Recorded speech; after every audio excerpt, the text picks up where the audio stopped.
Jacob set his new flock aside and didn't allow them to commingle with Laban's flock. Why? Because he wanted to keep producing. He wanted them to keep producing after their own kind. Verse 41 says, whenever the younger females were in heat, Jacob would place the branches in the troughs in front of the animals so that they would mate near the branches.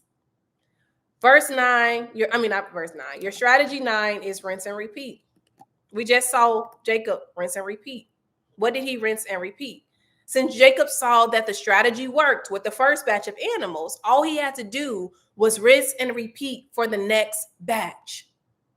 This is similar to what I did when I, found the financial strategies that work for me and started partnering with God. I never have to reinvent the wheel. Once I create the infrastructure surrounding the idea, all I have to do is keep doing it over and over again. You don't have to create it again. The hardest part will be the creation of it. Once you get it created, you never have to touch it again once you've mastered it. It's a rinse and repeat system.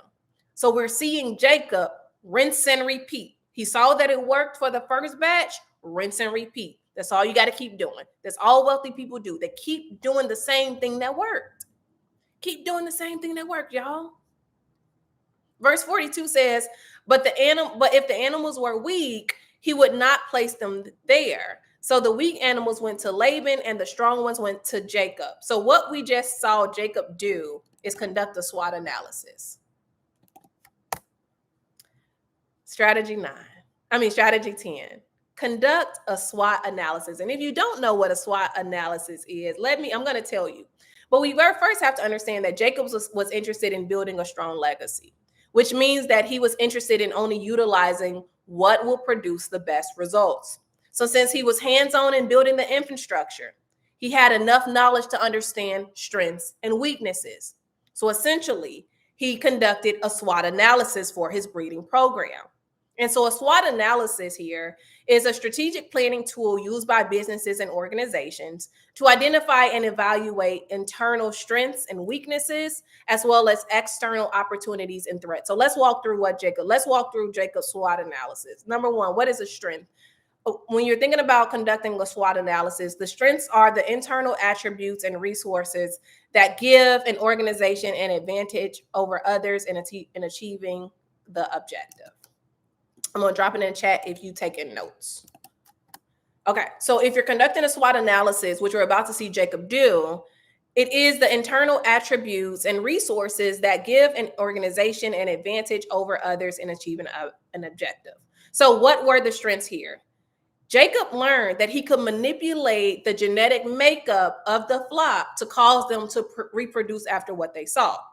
So he created the plan and he stuck to it, rinse and repeat. Right? That is the strength. He was hands-on enough. He created the strategy. He tested the strategy. The strategy worked. It's going to work every time. It's going to hit every time, especially why? Because the strategy came from heaven. Heaven's strategies always hit. He created this plan and he stuck with it. SWOT analysis strength. The W in SWOT analysis are to account for the weaknesses. These are the internal factors that may inhibit an organization's ability to achieve its goals. So what are the weaknesses that may impede Jacob's breeding program? Well, since the flock would produce after what was in their line of sight, he kept the newly spotted offspring away from the non-spotted so that like kind would keep producing after itself.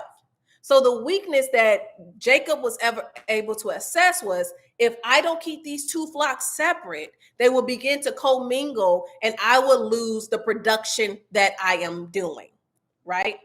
So since he knew, because he understood the strength, he also knew that there was a potential for weakness if you don't keep these two things separate. Y'all rocking with me? In the SWOT analysis refers to opportunities, right? So these are the external factors that the organization could exploit to its advantage. So Jacob took advantage of the natural life cycle. The female animals were going to mate when they were in heat. So Jacob decided to use their natural desire and opportunity to continue growing his business. Remember, everything in life either operates in cycles or by timelines or timetables. And sometimes the trend is your friend. But you'll only be able to identify the cycles or the trend if you've done your due diligence, right?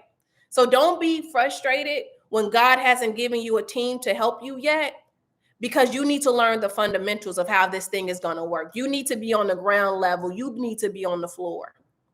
You need to know how this thing works that you're building, because you won't be able to teach someone else how to help you run it if you don't know the natural cycle of what it is you're building. And what you're building does have a rhythm. It does have a cycle, right?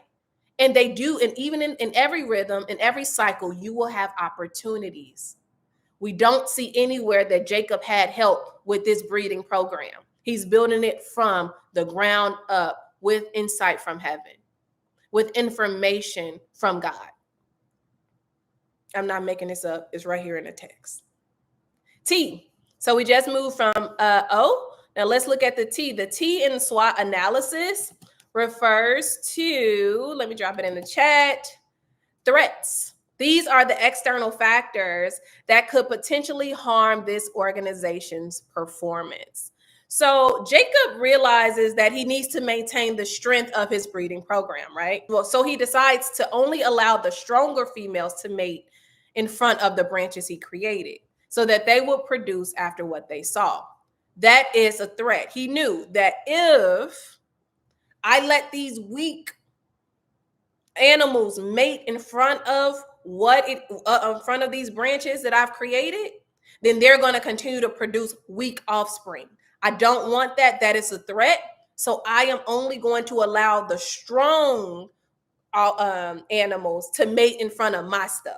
So Jacob was able, because he was integral in working with the infrastructure, working with the strategy that God gave him, working through it all, he was able to conduct this SWOT analysis that would allow him to what verse 43 says, and I'm going to read the text. In this way, the man grew exceedingly prosperous and came to own large flocks and female and male servants and camels and donkeys.